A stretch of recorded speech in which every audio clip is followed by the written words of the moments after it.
নবীজি বলেছেন তুতি মুক্ত, মানুষকে খাদ্য খাওয়ানো। মারহাবা।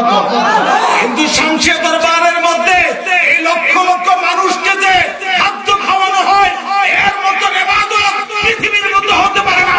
ঠিক কিনা জোরে বলে? আর সে শামসিয়া দরবার শরীফ আমরা নিঃসন্দেহে বলতে পারি তিনি একজন আল্লাহর ওলি ছিলেন। সন্দেহ আছে? জোরে বলেন, সন্দেহ আছে?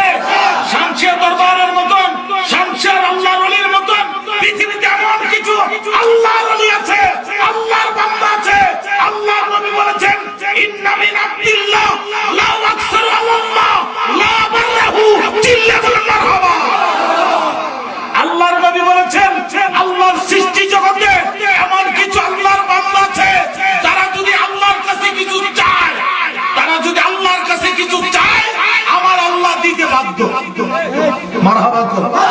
কারণ আল্লাহ তাআলা নিজে বলেছেন এই সমস্ত বান্দার মুখ আমি আল্লাহর মুখ, এই সমস্ত বান্দার হাত আমি আল্লাহ পাকের হাত, এই সমস্ত বান্দাদের পা আমি আল্লাহ পাকের বান্দা। মারহাবা।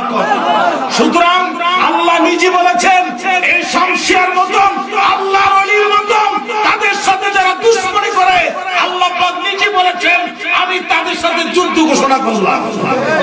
আল্লাহ তাআলা নিজে বলেছেন মান আদালিয়া ওয়ালিয়ান ফাকাদ আযানতাহু বিল হারব